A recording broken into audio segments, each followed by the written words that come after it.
Hey guys, आज हम IPC के सेक्शन 107 पढ़ेंगे जो कि चैप्टर 5 में है। 107 हमें किस बारे में बताता है? Abetment of a thing.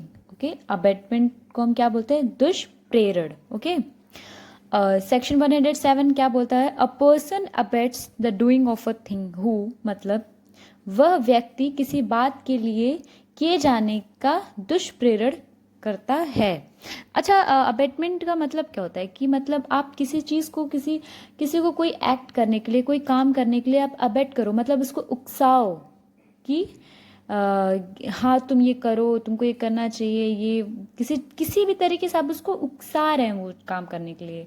और मैं आपको बता दूं कि जो अबेटमेंट है ये एक सब्सटेंटिव ऑफेंस है, ये खुद में एक ऑफेंस है। ओके, यहाँ पे इसके 3 बातें हैं अबेटमेंट से रिलेटेड, 3 पॉइंट्स हैं। फर्स्ट है ये है कि फर्स्ट ये it instigates any person to do that thing, कि पहला है इंस्टिगेशन, कि आप किसी को इंस्टिगेट कर रहे हो, उकसा रहे हो वो काम करने के लिए। सेकेंडली है कॉन्स्पिरेसी। कॉन्स्पिरेसी मतलब क्या होता है? षड्यंत्र। मतलब आप कुछ लोगों से मिलके, जैसे ए है, ए ने बी से कहा कि ये लो तुम सी को जहर दे दो, है ना, तो बी किसी और से जाके कहा कि तुम उसको दे दो। मीन्स एक चेन बन गई, एक कॉन्स्पिरेसी हो गया। ठीक है, कि एक से ज्यादा लोग मिल के उसको, उस एक्ट को करने में उसकी हेल्प कर रहे हैं। तीसरा क्या है कि इंटेंशनली एड्स, मतलब आप उस कार्य को करने में कोई सहायता करते हैं। कोई जैसे कि ए बी में लड़ाई हो रही है और आपने जाके ए को डंडा दे दिया हाथ में, कुछ भी मारने का, कि लो इससे मारो, आप उसमें उसकी सहायता करें, आप उसमें कुछ एडिंग हो गया आपका, कि you are helping that person to do that act, to do that offence. Okay, तो यहाँ पे इन सभी चीज, ये सारी चीजें अपेटमेंट के अंदर आएंगे और इन सभी चीजों के लिए पनिशमेंट प्रोवाइडेड है।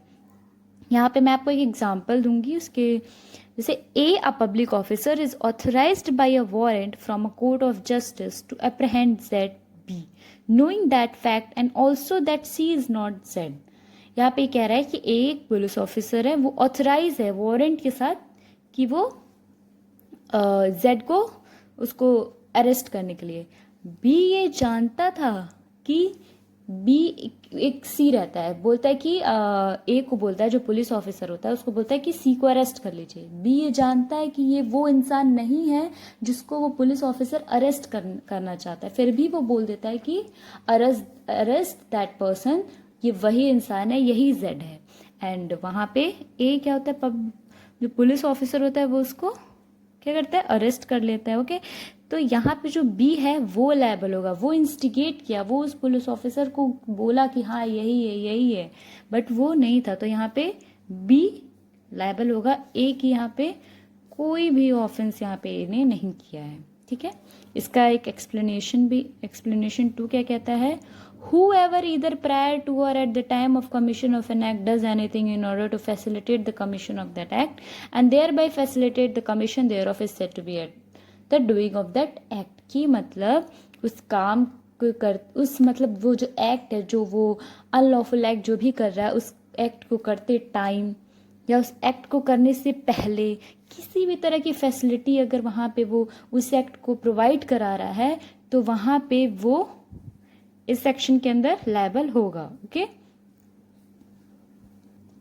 फिर यहाँ पे जैसे कि अबेटमेंट के लिए 2 लोग होते हैं, एक अबेटर होता है और एक अबेटी होता है। अबेटर वो होता है जो उकसाता है, अबेटी वो होता है जिसको उकसाता है। ओके, तो अबेटर हमारा सेक्शन 108 में डिफाइन है, जो कि मैंने आपको पहले बता रखा है कि अबेटर क्या होता है, जो उस काम को करने के लिए अबेट करता है कि ये do it do it do it. Okay, किसी भी तरह से, चाहे उकसा के, चाहे उसमें कुछ सहायता करके उसकी, है ना, चाहे किसी कॉन्स्पिरेसी में इन्वॉल्व होके, वो सारी चीज़ें अबेटमेंट में आएंगी और वो सभी अबेटर होंगे। Means a person abet an offence who abets either the commission of an offence और the commission of an act, या तो उस ऑफेंस को करने के लिए या उस एक्ट को करने के लिए। ओके, वो क्या होता है? अबेटर। ठीक, जैसे ए इंस्टिगेट्स बी टू मर्डर सी, है ना, तो ए कौन हुआ? अबेटर, क्योंकि वो बी को क्या कर रहा है? अबेट कर रहा है, उकसा रहा है, बोल रहा है, उसको दुष्प्रेरित कर रहा है कि हाँ जाओ और सी को किसी की हत्या कर दो। अच्छा, अब 108 में दो एक्सप्लेनेशन है जो कि मैं बारी बारी आपको बताऊंगी। पहला एक्सप्लेनेशन क्या है? The abetment of the illegal omission of an act may amount to an offense although the abettor may not himself be bound to do that act। मतलब किसी कार्य के अवैध लोप का दुष्प्रेरण अपराध की कोटि में आ सकेगा, चाहे दुष्प्रेरक उस कार्य को करने के लिए स्वयं आबद्ध न हो। Is that clear? And the second explanation is, to constitute the offense of abetment, it is not necessary that the act abetted should be committed or that effect requisite to constitute the offense should be caused। मतलब कि जो जिस act के लिए उसने abate किया है, उसने उकसाया है, उसने कहा है करने के लिए, मान लो वो अगला इंसान नहीं किया। जैसे कि मान लो ए बी को बोल रहा है जाओ सी को मार दो, पर बी रिफ्यूज कर दिया करने के लिए, तो यहाँ पे क्या ऑफेंस हुआ? क्या यहाँ पे ए की कोई गलती हुई? क्योंकि वो बोला मारने के लिए बी को किसी को मार दो, पर सी तो रिफ्यूज कर दिया कि नहीं हम नहीं मारेंगे। तो यहाँ क्या ए ने कोई ऑफेंस किया, ए किसी चीज़ के लिए लायबल होगा? हाँ, ए गिल्टी है यहाँ पे, क्योंकि जो उसका काम था वो तो उसने कर दिया, अबेटमेंट उसने कर दी कि बी को कि जाओ सी को मारो। तो यहाँ पे ए के लिए पनिशमेंट है और बी के लिए कोई नहीं। बी ने तो वैसे भी कुछ नहीं किया, ठीक है। और इसीलिए बोला जाता है कि जो अबेटमेंट है वो खुद में एक सब्सटेंटिव ऑफेंस है, वो खुद में एक ऑफेंस है। भले ही जिस चीज़ के लिए आप उकसा रहे हो वो काम हो या ना हो, आपने तो उकसा दिया ना, आपने अपना काम कर दिया, तो आप उस चीज़ के लिए लायबल होंगे।